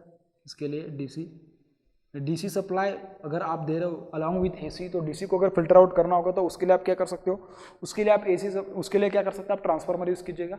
मैं बताऊंगा जब उसका जो ट्रांसफार्मर का जो वर्किंग प्रिंसिपल होता है E = NdΦ/dt, तो उसके अकॉर्डिंग आपको पता चल जाएगा कि उसमें डीसी फिल्टरिंग की बात किस तरीके से होती है। ठीक है, क्योंकि मैंने इसके पहले आपको समझाया कि Faraday's law of electromagnetic induction क्यों होता है, कैसे होता है, ये सारी बातें तो इसके पहले मैं आपको आराम से समझा चुका हूँ। तो यहाँ पे ज़्यादा मुझे एक्सप्लेन करने की जरूरत बिल्कुल भी नहीं पड़ेगी, यहाँ पे ज़्यादा चीज़ें मुझे एक्सप्लेन करने की क्या जरूरत भी नहीं पड़ेगी। ठीक है, तो अपन डायरेक्टली उसके एप्लीकेशन के ऊपर बताएंगे, एप्लीकेशन ही डिस्कस करेंगे ना यहाँ पे। तो अब मैं हेडिंग डालूंगा आइसोलेशन, और अपन बात करते हैं कि आइसोलेशन बेसिकली किस टाइप का होता है, अपन उसके बारे में डिस्कस करते हैं। कि अपन ने जो ट्रांसफार्मर देखे, ये वाला, ये इसका प्राइमरी वाइंडिंग था, ये उसका सेकेंडरी वाइंडिंग था। जब मैं उसको 110 वोल्ट प्राइमरी साइड पे और जब उसको 220 वोल्ट सेकेंडरी साइड पे कह रहा था, तो ये मेरा कैसा था, लो वोल्टेज वाइंडिंग था ये वाला लेफ्ट साइड का, और ये था हाई वोल्टेज वाइंडिंग। कभी भी आपको कोई भी पूछे तो ट्रांसफार्मर के कौन कौन से वाइंडिंग होती है, कितने वाइंडिंग होते हैं, तो क्या बोलोगे, प्राइमरी वाइंडिंग, सेकेंडरी वाइंडिंग, ये कभी नहीं यूज़ करोगे, क्योंकि आपको जब तक पता नहीं सप्लाई कहाँ पे कनेक्ट किया है तब तक आप इस स्टेटमेंट पे कमेंट कभी नहीं कर सकते हो। ठीक है, अगर आपको कहना है तो उसमें सिर्फ आप कह सकते हो कि low voltage winding and high voltage winding, ये दो वाइंडिंग होते हैं ट्रांसफार्मर के। ठीक है, देखिए ये वाला जो वाइंडिंग होते हैं ना, ये वाला जो वाइंडिंग मतलब ये वाला जो ट्रांसफार्मर है बेसिकली, ये उसका प्राइमरी साइड था, ये उसका सेकेंडरी साइड था। इसको मैं इस तरीके से भी दिखा सकता हूँ, इस ट्रांसफार्मर को मैं इस तरीके से भी दिखा सकता हूँ। ठीक है, this is my primary winding की जहाँ पे मैंने सप्लाई कनेक्ट किया था, सब मैं कर देता हूँ चाहे तो उसको supply connect. So this was my primary winding, और मैं यहाँ पे अगर सपोज कोई एक लोड कनेक्ट कर दूँ तो यहाँ पे मैं लोड कनेक्ट कर सकता हूँ, या कुछ भी होगा डायरेक्टली मैं उसको इस तरीके से यहाँ पे कनेक्ट कर सकता हूँ। ठीक है, तो क्या कर सकते हैं ना कि देखिए जो आइसोलेशन होता है, आइसोलेशन का मतलब क्या, आइसोलेट करना, आइसोलेशन का मतलब क्या, आइसोलेट करना, सेग्रीगेट करना, डिफरेंशिएट करना, मतलब क्या, दोनों को अलग अलग करना उस पर्टिकुलर पर्पस के लिए भी आप, मतलब आइसोलेशन एक पर्पस है, इस पर्पस के लिए आप क्या कर सकते हो, ट्रांसफार्मर को यूज कर सकते हो, इस पर्पस के लिए क्या कर सकते हो, ट्रांसफार्मर को यूज कर सकते हैं। अब आइसोलेशन पर्पस के लिए कैसे यूज किया जा सकता है, सपोज अगर मेरे हिसाब से अगर आप लोगों ने कोई वैसे पावर इलेक्ट्रॉनिक्स में आप पढ़ोगे कि ट्रांसफार्मर को यूज़ करके आप उसको ये करोगे, ऐसा वैसा कोई भी, सपोज अगर मेरे पास एक सिस्टम है, सपोज ये मेरे पास एक ऐसा सिस्टम है सपोज, हाँ, इसको अगर डायरेक्टली सपोज मैं सप्लाई साइड के सप्लाई के साथ अगर सपोज मैं यहाँ पे कोई एक लोड सपोज है सिस्टम में, सपोज मैं इसको बोल देता हूँ सपोज डायरेक्टली लोड है, ठीक है, ये मेरे पास लोड है, और मैं उसको डायरेक्टली यहाँ पे सप्लाई के साथ कनेक्ट कर दूंगा, तो क्या होगा, यहाँ पे डायरेक्टली सप्लाई किसको कनेक्टेड है, डायरेक्टली लोड के साथ कनेक्टेड है, डायरेक्टली किसके साथ कनेक्टेड है, लोड के साथ कनेक्टेड है। इसका मतलब क्या, सप्लाई साइड अगर सपोज कुछ भी प्रॉब्लम हो तो डायरेक्टली आपके या लोड साइड, अगर सपोज अगर इस लोड साइड कुछ भी प्रॉब्लम हुआ तो क्या होगा, सप्लाई साइड क्या होगा, उसका प्रॉब्लम होगा, सप्लाई साइड क्या होगा, प्रॉब्लम होगा। सपोज अगर यहाँ पे लोड साइड पे अगर सपोज फॉल्ट होगा तो सप्लाई साइड से मतलब क्या होगा, बहुत ज़्यादा अमाउंट का करंट क्या होगा, करंट यहाँ से फ्लो करेगा। इसका मतलब क्या, सप्लाई साइड को अगर आप चाहते हो कि मतलब सेफ्टी पॉइंट ऑफ व्यू क्या कर सकते हो आप, सेफ्टी पॉइंट ऑफ व्यू क्या कर सकते हैं ना कि इन दोनों के बीच में अगर कुछ भी कनेक्ट कर दिया ऐसा कि जिसकी वजह से दोनों डिफरेंट हो जाएंगे, दोनों क्या हो जाएंगे, डिफरेंट हो जाएंगे, और दोनों के बीच में इलेक्ट्रिकली कनेक्शन रहेगा, दोनों के बीच में क्या होगा, कनेक्शन रहेगा, लेकिन प्रॉब्लम है कि अगर यहाँ पे फॉल्ट होता है, कुछ भी होता है कि जिसकी बदौलत यहाँ पे मतलब यहाँ पे कुछ फॉल्ट वगैरह होने की वजह से इसके ऊपर कुछ प्रॉब्लम नहीं होना चाहिए, क्योंकि एक सप्लाई सिस्टम है, सप्लाई के तो बहुत सारे सिस्टम कनेक्टेड होंगे ना, यहाँ पे तो मैं बस एक लोड की बात कर रहा हूँ, हो सकता है दूसरा लोड, तीसरा लोड, चौथा लोड, बहुत सारे लोड होंगे, तो प्रॉब्लम हो सकता है दूसरे लोड को भी। तो अपन क्या करते हैं ना, इस लोड को है ना इस सप्लाई से कनेक्ट करते हैं, लेकिन दोनों के बीच में ऐसा कुछ मीडियम या ऐसा कुछ कनेक्शन करते हैं कि जिसकी वजह से करिए इस साइड पे कुछ भी प्रॉब्लम होता है कि इस प्रॉब्लम की वजह से जो भी कुछ डैमेज या कुछ भी होने वाला है, तो उसकी से बचने के लिए क्या होना चाहिए, एक ऐसा इंस्ट्रूमेंट या कुछ भी मैं डिवाइस कर सकता हूँ, उसको मैं यूज़ करने वाला। तो उसके लिए अपन क्या करने वाले हैं, उसके लिए मैं यूज़ करने वाला हूँ आइसोलेशन ट्रांसफार्मर। इसके लिए मैं क्या करने वाला है, आइसोलेशन ट्रांसफार्मर यूज़ करने वाला हूँ। देखिए मैंने क्या किया, ये वाला जो मेरे पास सप्लाई था, इस सप्लाई को मैंने यहाँ पे कनेक्ट कर दिया, और इस ट्रांसफार्मर के जरिए मैं क्या कर रहा हूँ, इस ट्रांसफार्मर के जरिए मैंने मेरे पास जो लोड था उस लोड को मैं अब कनेक्ट कर दे रहा हूँ, उस लोड को क्या कर रहा हूँ मैं अभी, उस लोड को अब मैं कनेक्ट कर दे रहा हूँ। अब देखिए मेरे पास ये जो लोड है, अब इस लोड को मैं यहाँ पे कनेक्ट कर रहा हूँ।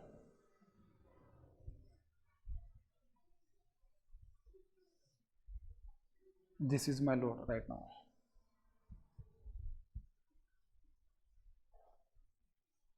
यहाँ पे मेरे पास एक लोड है, और ये जो मेरे पास क्या है ना, देखिए सप्लाई तो कनेक्टेड है ना डायरेक्टली, मतलब डायरेक्टली नहीं है तो मतलब क्या भाई, ये लोड है, सॉरी ये सप्लाई साइड है, सप्लाई क्या ना ट्रांसफार्मर के जो प्राइमरी वाइंडिंग है, इस वाइंडिंग के जरिए आप उसको सेकेंडरी को ट्रांसफर कर रहे हैं, सेकेंडरी से डायरेक्टली लोड को दे रहे हैं, सेकेंडरी से डायरेक्टली क्या कर रहे हैं, लोड को वो दे रहे हैं। तो यहाँ पे कुछ भी प्रॉब्लम हो तो डायरेक्टली यहाँ पे देखने के लिए मिलेगा क्या, मतलब डायरेक्ट उनके बीच में इलेक्ट्रिकल कनेक्शन नहीं है भाई, दोनों के बीच में डायरेक्ट सप्लाई साइड के साथ इलेक्ट्रिकल कनेक्शन नहीं है, दोनों के बीच में आप देख सकते हो क्या इलेक्ट्रिकली दोनों आइसोलेटेड है, दोनों के बीच में एक मीडियम है जिसको तुम बोलते हो क्या, मैग्नेटिक मीडियम। मैंने बोला था वो कोर होता है, क्या होता है मैं सब बताऊंगा, आप बिल्कुल भी उसके बारे में टेंशन मत लीजिएगा।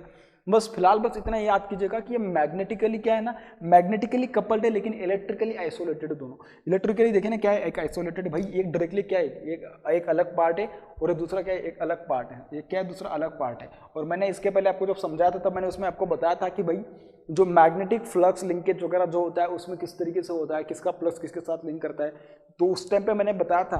ठीक है, फिलहाल अभी मैं इसके लिए नहीं समझा रहा क्योंकि जब तक मैं आपको उसका प्रिंसिपल, वर्किंग प्रिंसिपल नहीं बताता तब तक मैं उसके बारे में डिस्कस नहीं कर रहा हूँ। बस आपको इतना तो पता चल रहा है कि दोनों के बीच में मैग्नेटिक कपलिंग है कि जिसकी बदौलत यहाँ पे जो सप्लाई वोल्टेज होगा, जिस voltage will get transfer to this side, और ये वोल्टेज डायरेक्टली किसको मिलेगा, लोड को मिलेगा। किसको मिलेगा, लोड को मिलेगा।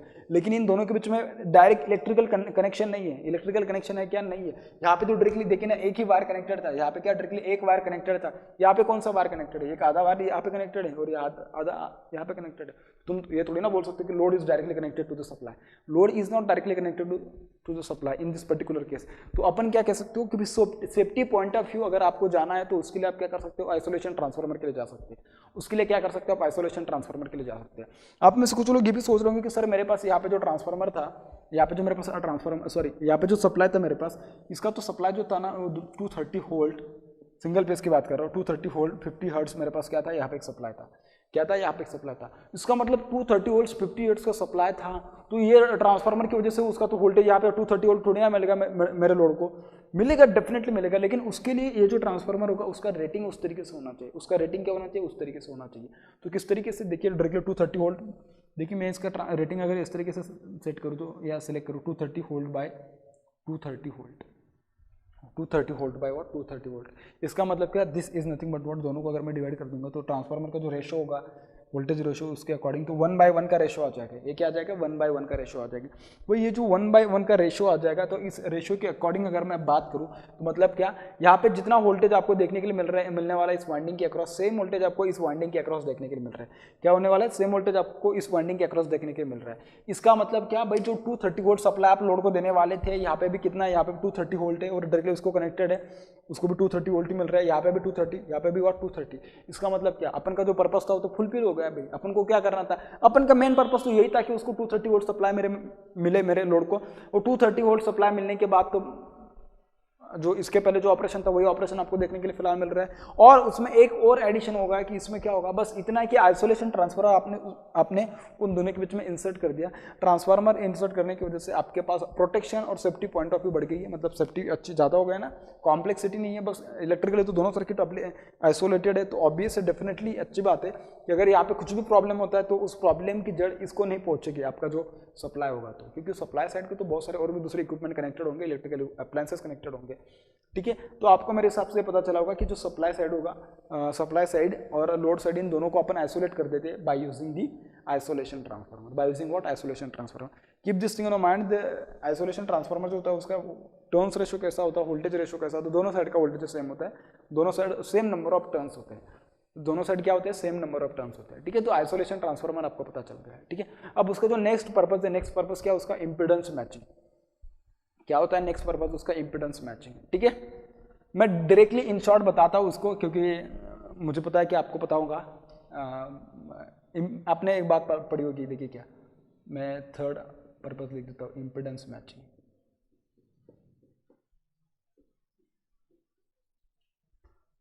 मैं इसके लिए नहीं बोल रहा हूँ कि मैं जो बोला स्टेटमेंट की मुझे पता होगा, क्योंकि आप में से कुछ लोग जिन्होंने मैक्सिमम पावर ट्रांसफर थ्योरम पढ़ा है अच्छे से, तो उनको एक बात पता है।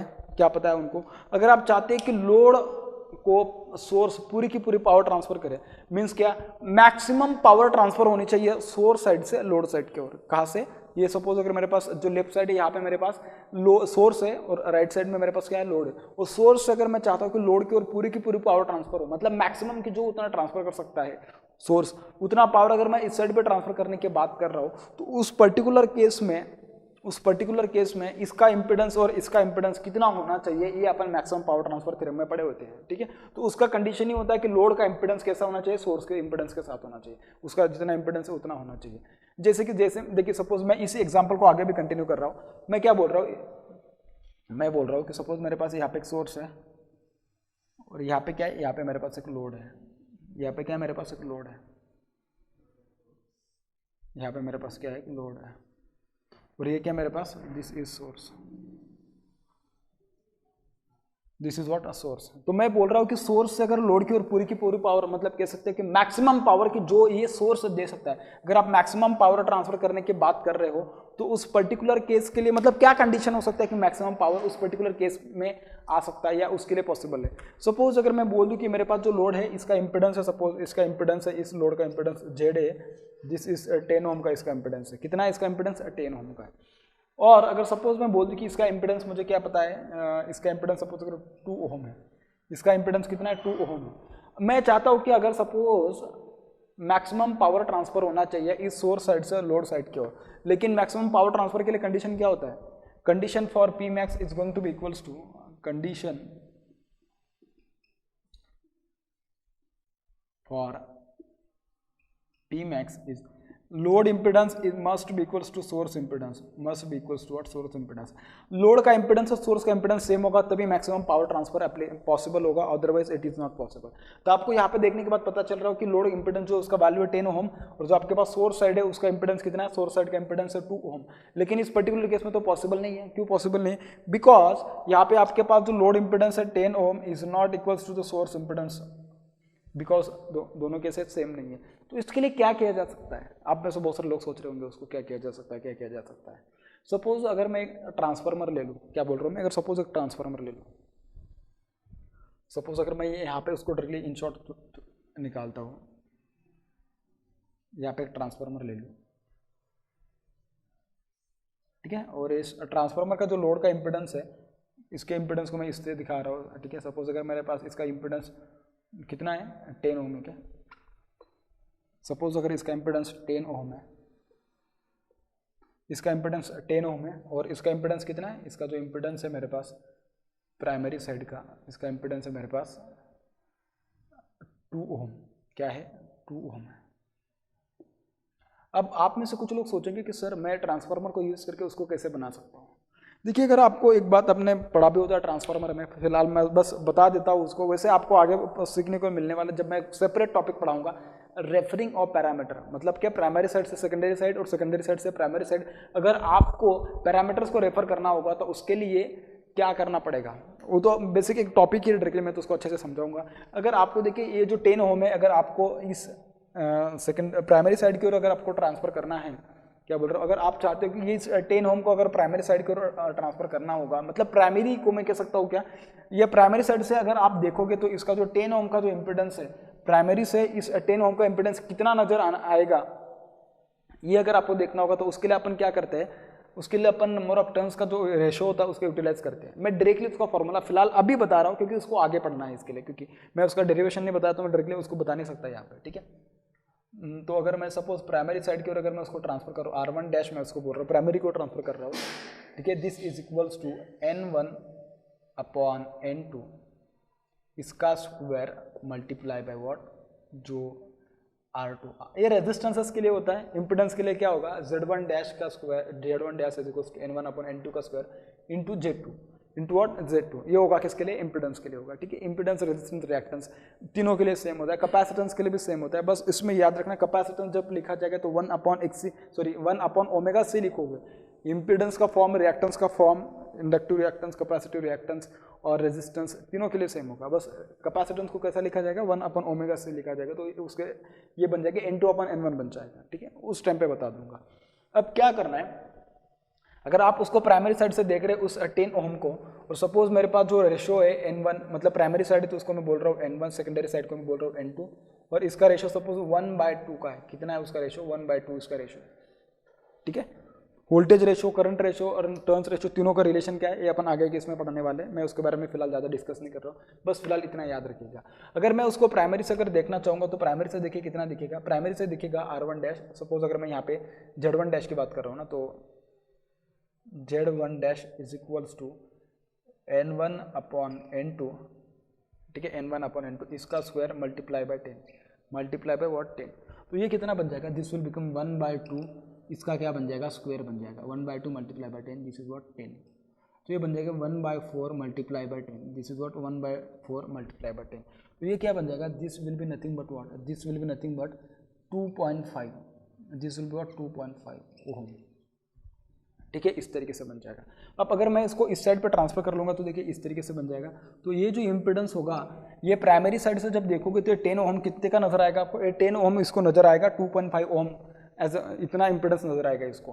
तो ये जो लोड होगा इस लोड को अगर मैं प्राइमरी साइड की ओर ट्रांसफर कर दूंगा तो उसका वैल्यू 10 ओम से प्राइमरी साइड पे कितना दिखाई देगा, प्राइमरी साइड पे दिखाई देगा 2.5 ओम। कितना दिखाई देगा, 2.5 ओम दिखाई देगा। कितना दिखाई देगा, 2.5 ओम दिखाई देगा। सॉरी ये तो 2 ओम है ना। तो आप में से कुछ लोग बोलेंगे सर लेकिन यहाँ पे भी तो अपन का जो पर्पस था फुलफिल नहीं हुआ। कौन सा पर्पस? मैं बोला था कि अगर ये मेरा लोड है और मेरा सोर्स है तो लोड और सोर्स दोनों का इंपीडेंस सेम होना चाहिए, लेकिन लोड और सोर्स का इंपीडेंस तो सेम नहीं हो रहा है फिलहाल, क्योंकि लोड का मिल रहा है मुझे 2.5 ओम और सोर्स का है 2 ओम। तो दोनों के बीच में मैक्सिमम पावर ट्रांसफर कैसे होगा? तो हाँ यार नहीं हो रहा है। तो इसके लिए क्या करना पड़ेगा आपको, जो टर्न्स रेशियो उसको इस तरीके से एडजस्ट करना पड़ेगा सो डैट यहाँ पे क्या हो जाएगा, ये जो 2.5 ओम है कितना बन जाए, 2 ओम बन जाए, so that maximum power transfer will occur in that particular case. तो कैसे पॉसिबल है? अपने से बहुत सारे लोग सोच रहे होंगे, डेफिनेटली सोचना भी चाहिए अपने। तो ये पॉसिबल होने के लिए सपोज अगर मैं उसको बोलूँ तो ये अगर सपोज 1/2.5 1 बाय व्हाट 2.5 ऐसा कुछ रेशो होता तो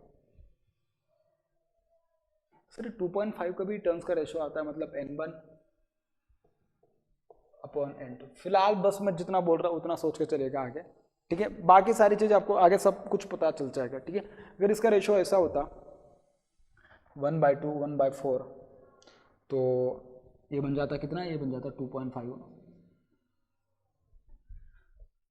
तो ये 2.5 को मैं ऐसा लिख सकता हूँ सिंपल, अगर आइडिया आपको बता दूँ तो दिस विल बिकम 5 और ये बन जाएगा आपके पास 2:5। सारी चीज़ें आपको आराम से पता चल जाएगी, देखना कैसे। मैं बस पहले समझा देता हूँ उसके बाद बताता हूँ।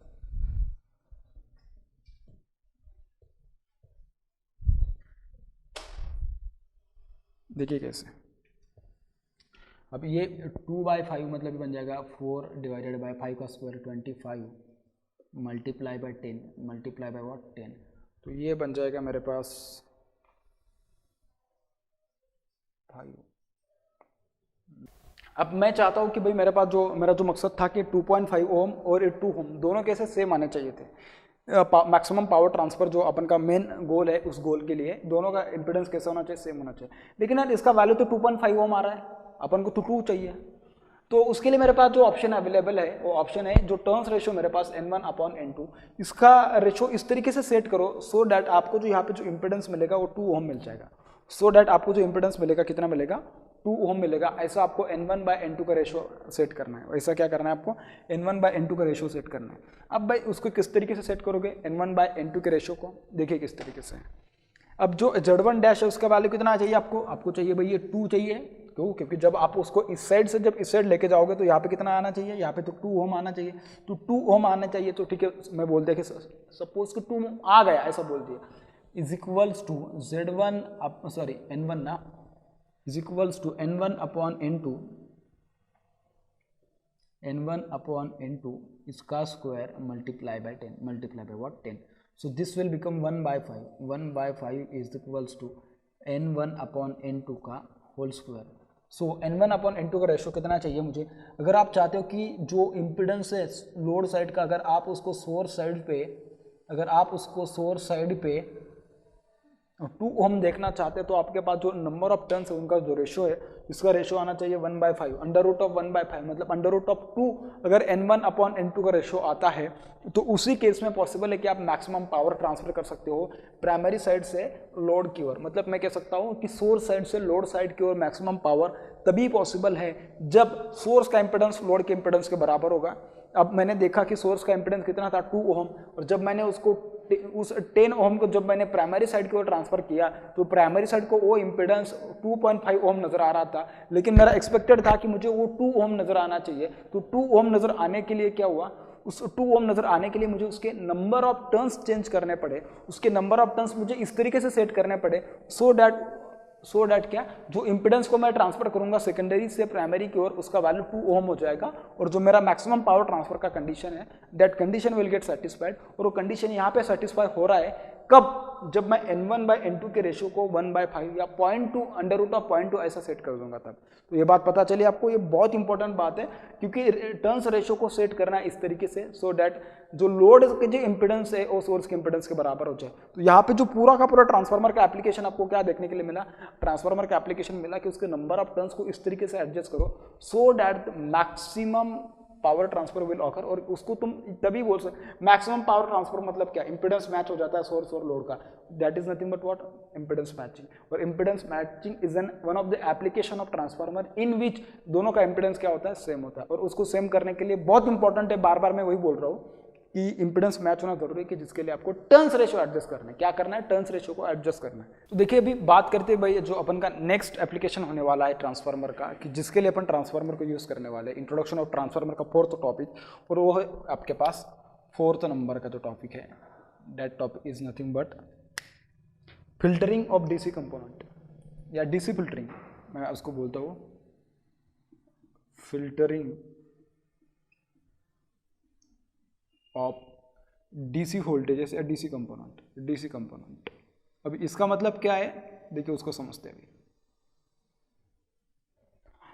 मैंने आपको अभी तक ट्रांसफार्मर का वर्किंग प्रिंसिपल ज़्यादा को समझाया नहीं है, लेकिन फिलहाल आपको जितना पता है उसके अकॉर्डिंग बस मैं छोटा सा आपको बताता हूँ कि बस आपको वही याद रखना है। बाकी चीज़ों के बारे में आपको ज़्यादा डिस्कस करने की बिल्कुल फिलहाल कोई नीड नहीं है, ठीक है। बस एप्लीकेशन देख लीजिएगा, आगे आपको सारी चीज़ें क्लियर हो जाएगी, ठीक है। देखिए सपोज आपके पास ये ट्रांसफार्मर है, क्या है? ट्रांसफार्मर, ठीक है। ये उसका एक वाइंडिंग है और ये उसका एक ट्रांसफार्मर का दूसरा वाइंडिंग है, ठीक है। अब इसका ये वाला जो वाइंडिंग है, इस वाइंडिंग को मैं जो सप्लाई दे रहा हूँ, उसका सप्लाई ये है 10 + 40 sin ωt + 4 sin 3 ωt, ठीक है। और इसका जो रेशियो है, इसका रेशियो 1:2 का रेशियो, किसका रेशियो? ट्रांसफार्मर का रेशियो जो वो है 1:2। फिलहाल आपको ज़्यादा उतना समझ में नहीं आएगा इनकेस अगर आप पहली बार ट्रांसफार्मर पढ़ रहे हो तो, कि इस रेशियो का मतलब क्या है, क्योंकि अपन का इंट्रोडक्टरी पार्ट है तो उसमें बस ज़्यादा इसके बारे में डिस्कशन नहीं है, ठीक है। तो देखिए मैं क्या करूँगा, मैंने बोला कि फिल्टरिंग ऑफ डीसी कंपोनेंट, मुझे डीसी कंपोनेंट अगर फिल्टर आउट करने हैं, मतलब मैं नहीं चाहता कि मेरे पास जो सप्लाई फिलहाल अवेलेबल है उस अवेलेबल सप्लाई में डीसी वोल्टेज नहीं रहनी चाहिए, ये मेरा मकसद है। तो उसके लिए मैं ट्रांसफार्मर का यूज़ करने वाला हूँ। तो ट्रांसफार्मर को यूज़ करके मैं उस डीसी वोल्टेज को क्या करूँगा? सेपरेट कर दूंगा, डिफरेंस, मतलब वो यहाँ पे आएगी नहीं मेरे पास, ठीक है। सपोज अगर मेरे पास यहाँ पे कुछ लोड कनेक्टेड है, यहाँ पे क्या है, कुछ लोड कनेक्टेड है, और मैं नहीं चाहता कि लोड को मेरे पास डीसी सप्लाई मिले, और क्योंकि अगर मेरी जो कोर होती है ट्रांसफार्मर की, ये वाली जो वाइंडिंग होती है जिसके ऊपर लपेटा होता है, जो कोर होती है, कोर क्या कर जाती है? सैचुरेट कर जाती है अगर मैं डीसी सप्लाई दूँ तो। ये सैचुरेट क्यों कर जाती है, मैं सारी चीज़ें आपको पढ़ाऊंगा जब मैं उसका वर्किंग प्रिंसिपल बताऊंगा। तो उसमें एक छोटा सा पॉइंट आपको समझने के लिए मिलेगा, वो होता है आपके पास कि उसका जो ट्रांसफार्मर का जो वर्किंग प्रिंसिपल होता है वो होता है Faraday's law of electromagnetic induction. और इसके पहले मैंने Faraday's law of electromagnetic induction बहुत अच्छे से आपको समझाया है। तो उसमें मैंने बताया था आपको कि आपके पास rate of change of flux जो होता है, उसी केस में आपको क्या मिलता है? ईएमएफ इंडक्शन मिलता है। उसी केस में क्या होता है? इंड्यूस्ड ईएमएफ या ईएमएफ इंडक्शन मिल जाता है, ठीक है। तो उसमें क्या होता है? इंडक्शन के जरिए इसका इंडक्शन अपन इस वाइंडिंग पे लेते हैं और उसके अकॉर्डिंग अपन को इंड्यूस्ड ईएमएफ मिलता है। लेकिन उसमें आपने एक देखा होगा कि मैंने जो आपको समझाया था कि उसमें rate of change of flux के लिए क्या होना चाहिए? क्या होना चाहिए? अगर एक तो आपका कंडक्टर मूविंग होना चाहिए, नहीं तो करंट मूविंग होनी चाहिए, दोनों में से कोई एक मूविंग होना चाहिए, कि जिसकी वजह से rate of change of flux क्या मिल जाए आपको। एक फ्लक्स क्या होना चाहिए? चेंजिंग नेचर का होना चाहिए, because induced EMF requires the rate of change of flux, ठीक है। लेकिन अगर मैं इसकी बात करूँ डीसी सप्लाई की या डीसी सोर्स या डीसी वोल्टेज या करंट की, उसमें क्या होता है? फ्रीक्वेंसी जीरो होता है। इसमें क्या होता है? फ्रीक्वेंसी जीरो होता है। इसकी अगर मैं बात करूँ तो देखिए इसमें क्या है? फ्रीक्वेंसी जीरो है, इसका फ्रीक्वेंसी कैसा है? जीरो है। अगर मैं एसी सप्लाई की बात करूँ तो देखिए इसमें आपके पास ओमेगा टी है, ऑब्वियसली की फ्रीक्वेंसी कैसा होगा? नॉन जीरो होगा। frequency will be what? Non-zero. So and this is also what? This is also non-zero frequency. This is also what? Non-zero frequency. तो आपको यहाँ से एक बात पता चल रही है कि this is the DC source which is having frequency of zero. अगर इसकी frequency जीरो है तो इसकी वजह से जो फ्लक्स आएगा, फ्लक्स कैसा आएगा इसका? जो डीसी सप्लाई की वजह से जो फ्लक्स आएगा, that flux will be what? Constant flux होगा। फ्लक्स क्या होगा? कांस्टेंट फ्लक्स होगा। और किसी भी कांस्टेंट सिग्नल का या कांस्टेंट मैग्नीट्यूड का जो डिफरेंशिएशन आता है वो क्या आता है? जीरो। वो क्या आता है? जीरो आता है। डिफरेंशिएशन की बात क्यों, क्योंकि देखिए जब मैंने आपको अब समझाया था कि induced EMF E is equals to N डिफाइड बाई dt, जब मैं आपको समझाता था तो ये क्या है basically, this is nothing but what, differentiation of flux है। डिफरेंशिएशन ही क्या है, डिफरेंशिएशन ऑफ फ्लक्स। अगर आप डिफरेंशिएशन ऑफ फ्लक्स चाहते हैं, डिफाई बाई dt अगर आप चाहते हो तो उसका मतलब क्या, this is nothing but derivative of what, flux, derivative of what, flux. तो आपके पास जो डीसी सप्लाई है, डीसी सप्लाई की वजह से जो फ्लक्स आएगा वो कैसे होगा, डीसी फ्लक्स होगा। डीसी सप्लाई की वजह से जो फ्लक्स आएगा वो फ्लक्स क्या होगा, डीसी फ्लक्स होगा। और इसकी अगर मैं बात करूँ तो एक कांस्टेंट फ्लक्स मतलब क्या है, डीसी फ्लक्स है। ये कांस्टेंट मैग्नीट्यूड है बेसिकली अगर बताओ तो, कांस्टेंट मैग्नीट्यूड का डिफरेंशिएशन क्या हो जाएगा, जीरो। इसका डिफरेंशिएशन क्या हो जाएगा, जीरो। इसका मतलब क्या, इसकी वजह से इंड्यूस्ड ईएमएफ इस साइड आएगा क्या, बिल्कुल भी नहीं आएगा। क्यों नहीं आएगा, क्योंकि इसमें जो rate of change of flux है वो कैसा है, जीरो है। इन केस ऑफ डीसी, अगर मैं चाहे तो यहाँ पे लिख देता हूँ, in case of DC supply, ठीक है, in case of DC this is going to be equals to what, zero. So induced EMF is going to be what, it is going to be अब 0 volt, it is going to be what, 0 volt, ठीक है। तो अगर मैं इस supply side की जो voltages है, अगर मैं यहाँ पे, अगर सपोज मैं यहाँ पे कोई एक लोड कनेक्ट कर दिया होता, सपोज अगर मैंने यहाँ पे एक लोड कनेक्ट कर दिया होता, अगर इस लोड के इसमें अगर सपोज मैंने देखा होता कि suppose this is what, this is the load, ठीक है। तो मैं अगर चाहता कि जो मेरे पास सप्लाई साइड की जो वोल्टेजेस है, अगर इस वोल्टेजेस को अगर मैं प्राइमरी साइड से अगर सेकेंडरी साइड की ओर अगर मैं इसको ट्रांसफर करने की बात करूँ, अगर इस साइड की अगर सपोज मैं इसको ट्रांसफर करने की बात करूँ, तो इस साइड की जो वोल्टेजेस आएगी वो क्या हो जाएगी, 1:2 का जो आपका रेशो है, उस रेशो के प्रोपोर्शन में क्या हो जाएगी, उसके अकॉर्डिंग इस साइड पर ट्रांसफर हो जाएगी। फिलहाल तो ये एक बात पता चल रहा है कि इस साइड की जो वोल्टेजेस है उसका डबल इस साइड के वोल्टेजेस है। सिंपल अगर मैं बताऊं, क्योंकि मैंने आपको अभी ये नहीं बताया ना कि पैरामीटर रेफर करते हो तो क्या पैरामीटर्स होते हैं कि जिनके बारे में सोचा जाता है, ठीक है। अगर मैं इस साइड अगर उनको रेफर करूँ तो सारे वोल्टेजेस क्या हो जाएंगे, डबल हो जाएंगे, क्योंकि इसके नंबर ऑफ टर्न्स डबल दिखा रहे हैं, ट्वाइस है ना, इसके नंबर ऑफ टर्न्स 1 है तो इसके 2 है। अगर 3 होते तो 3 टाइम्स वोल्टेज होती इस साइड की, सेकेंडरी साइड की, इसके कंपैरिजन में। तो इसकी वोल्टेज कितनी है, देखिए 10 वोल्ट की वजह से कितना वोल्टेज आएगा यहाँ पर, 0 वोल्ट, प्लस 40 वोल्ट की वजह से कितना आएगा इधर, वो आ जाएगा 80 साइन ओमेगा टी। फ्रीक्वेंसी कितना बनेगा भाई, फ्रीक्वेंसी चेंज होगा कि नहीं होगा, बिल्कुल होगा, बिल्कुल नहीं भाई, फ्रीक्वेंसी विल बी कांस्टेंट, मैंने समझाया आपको। इसके बाद क्या, दिस विल बिकम, इसकी वजह से जो वोल्टेज आएगा this will be 8 sign 3t। तो क्या होगा, आपके पास जो सेकेंडरी साइड जो वोल्टेज आ रही है वो कैसे आ रही है, प्योर साइनोसॉइडल वेव आ रही है, मतलब प्योर नहीं आ रही है, उसमें हार्मोनिक्स है, साइन 3 ओमेगा टी है, वो कुछ भी रहे, लेकिन मेरा मकसद ये था कि मुझे डीसी टर्म नहीं मिलना चाहिए था सेकेंडरी में। क्या नहीं मिलना चाहिए था, डीसी टर्म नहीं मिलना चाहिए था। तो आपके पास तो फिलहाल जो सेकेंडरी में जो आउटपुट वोल्टेज जो मिल रही है आपको, मतलब जो इंड्यूस्ड ईएमएफ यहाँ पे जो वोल्टेज आ रही है, this voltage is nothing but voltage across this one, if I consider this line as a line of zero resistance, ठीक है, उसमें कुछ ड्रॉप नहीं हो रहा है, ऐसा कंसिडर करो। तो यहाँ पे जो वोल्टेज आने वाली है सेम वोल्टेज यही पे आने वाली है। अगर यही वोल्टेज अगर यहीं पे है और इस वोल्टेज में डीसी टर्म नहीं है, डीसी टर्म क्या है, डीसी टर्म तो भाई मेरा जीरो होगा। अगर मेरे पास डीसी टर्म अगर जीरो हो गया तो मेरे पास जो यहाँ पे जो वोल्टेज आ रही है, ये वोल्टेज देखिए कितनी आ रही है, सेकेंडरी की जो वोल्टेज है E2 ऑप्ट जो इंड्यूस्ड वोल्टेज है, this voltage is equals to 80 sine omega T plus 8 sine 3 omega T plus what, 8 sine 3 omega T. This is nothing but what, this is the induce voltage across secondary.